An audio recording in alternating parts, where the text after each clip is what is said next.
Thank you all for coming, and thanks for this opportunity. Here's the Berlin Wall. It was built in 1961 in the summer, virtually overnight by the communist East German government. The wall was built, according to the government, to protect East Germany from Western capitalist imperialism, perhaps even invasion from the capitalist West. This is the narrative. In reality, the wall was built because over the past 10 years before this, some 2 million East Germans, especially young people, had fled the country to the West, often looking for more plentiful, better jobs. Right? Most people know about the Berlin Wall. The Berlin Wall, though, was built around the city of West Berlin, which was essentially an island inside of East Germany. The actual Iron Curtain was about 100 miles west of Berlin, the border between West Germany, the Federal Republic, and East Germany, the GDR there, the German Democratic Republic.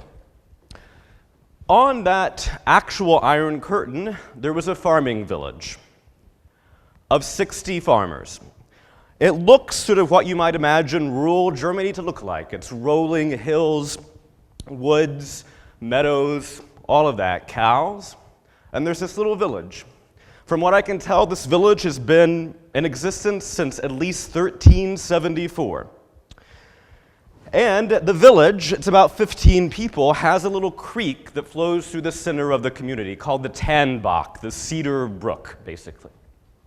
In the beginning of the 1800s, that little creek, for reasons that don't matter for us, became the boundary between two little German kingdoms.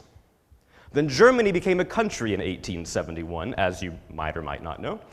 And over the years, this little creek, it's about 1.5 feet wide, became the border between two German states within the country. The states, on the left, it's Bavaria, which you probably have heard of. On the right, it's called Thuringia. The Germans brought the Second World War. They destroyed much of their own country and huge swaths of the world. And in the aftermath of that, the victorious allies of the war, especially the United States, divided up the country into occupation zones. And guess what? That little creek was decided by the U.S. High Command and some others to be the boundary of the U.S. occupation zone. On the left and on the right became the Soviet zone of occupation in 1945. By 1949, that little creek was the boundary between the capitalist West Germany, a U.S. ally, and the communist East Germany, a Soviet satellite state. This little creek becomes, in U.S. parlance, the end of the free world. This, here's a picture of the village in the 80s. This border disrupted village life from the beginning. The village in the 50s had one bull. His name was Peter, and Peter lived in the West. And his owner, for years, had been happy to let Peter to go across the creek and visit the cows. But the farmer, once the Cold War started, decided that wouldn't be safe. Maybe Peter wouldn't be allowed back across because troops, U.S. troops, Soviet troops, some German troops show up and start guarding this new border. Sure enough, by 1952, there's a wooden fence, and it becomes increasingly difficult to go across. Life in this village becomes quickly shattered. And in 1961, as I've told you, the wall through Berlin is built. That cuts off the capital city as a place to flee west, but Mood-le-Roi, this tiny little village, is seen as a security threat by the larger East German government. And in 1966, a wall is built, a la the Berlin Wall. It's 12 feet tall, it has watchtowers, it has guard dogs, it has troops with machine guns through this tiny farming village. And these 60 German farmers hate this, naturally. The wall had the top shelf technology of the time, and over the decades it becomes more and more sophisticated. By 1984, the East German government says this wall is perfect. Beginning in the 70s, even though the government of East Germany denied this for a long time, on this wall and in the village, the government started, via the military, installing what they called SM-70s. That was the code name, SM-70s. An SM-70 was a little box that was attached to this wall, and it had a little perpendicular lever that stuck out from below it. And it looked like something you could step on to climb over the wall or to climb over fences around the village. SM-70s. But the SM stands for, in English and German, splitter mine.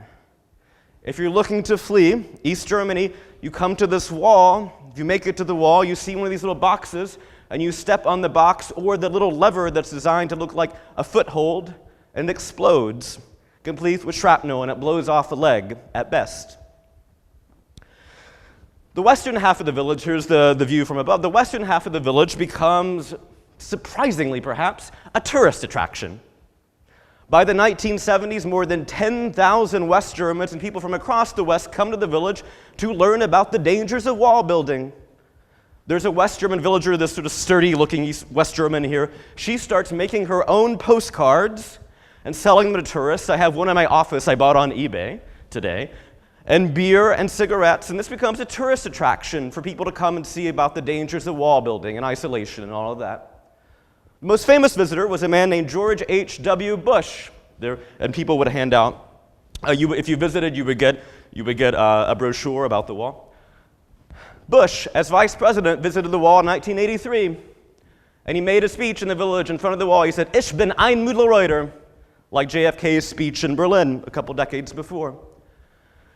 After he visited this tiny little place that you've never heard of, I discovered this recently myself, he went to London, and in front of the Royal Academy of International Affairs, he said in front of all these scholars and politicians that the wall through Mühlreuth is, quote, a greater obscenity than its eponym to the north, the Berlin Wall.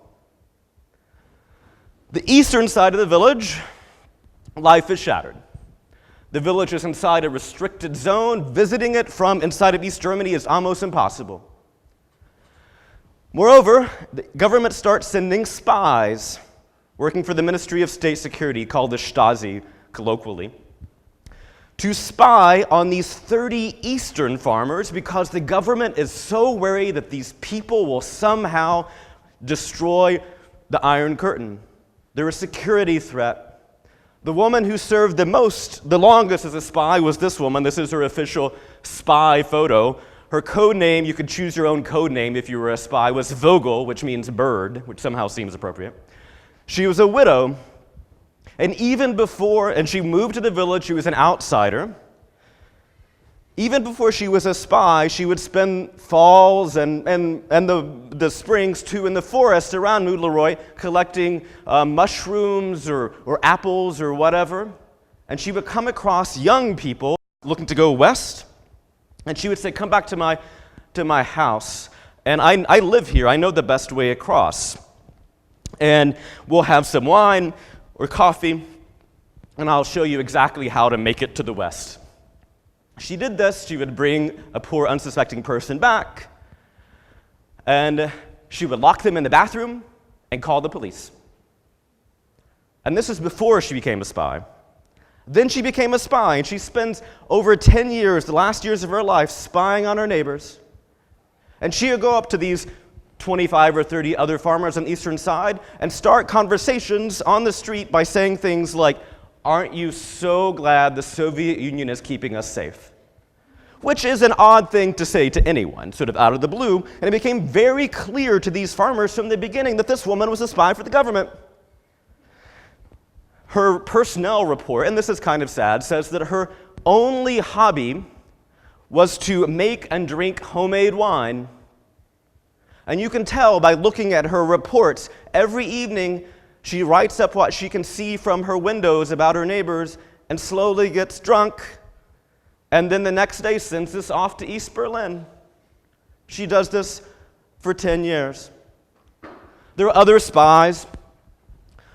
What happens by the 1980s is that there are many spies working in the village at the same time.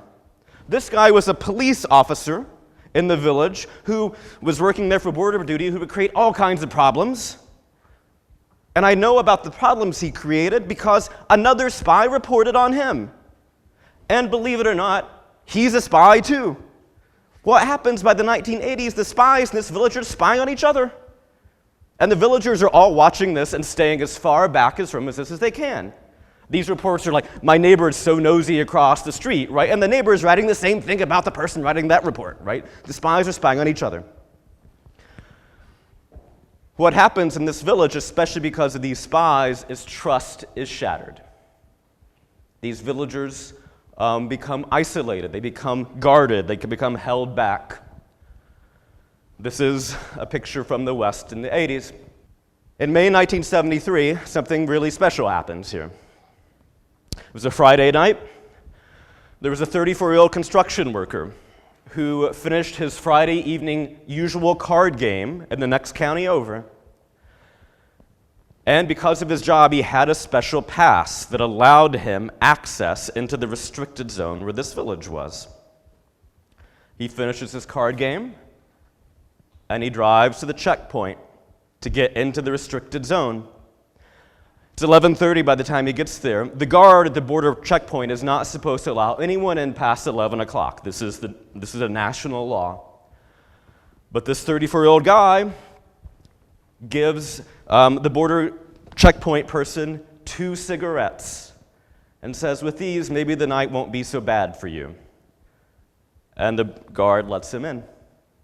And he drives to Mood Leroy, and he drives to the wall, and this is an East German government reconstruction of what happened. Drives to the wall, and from his little van there, he procures a ladder on which he's attached metal hooks to hang to the top of the wall. Then he climbs on the top of his van, climbs up the ladder, and jumps into the West.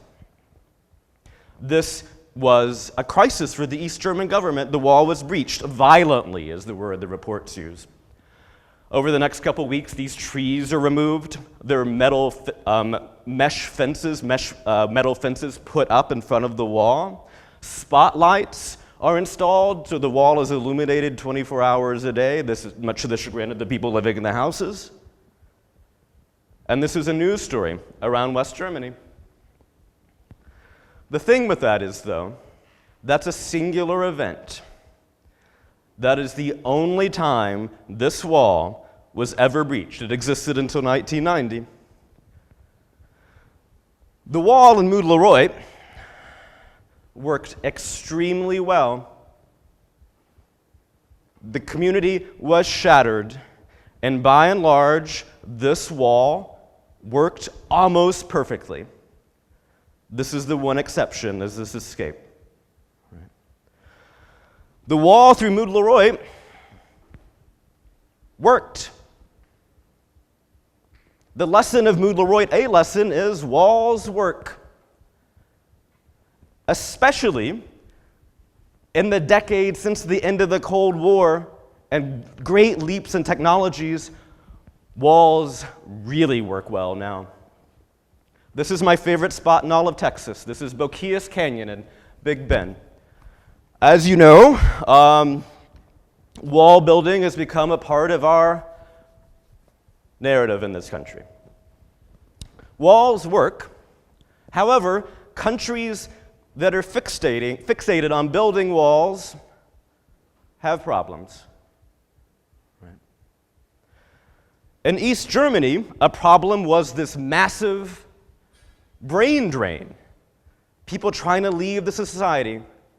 That's why that wall was built. Right? In the United States today, it's a symptom of the Trump administration's foolish isolationism and antiquated foreign policy. Right? Walls work. Countries looking to build walls have problems. Thank you.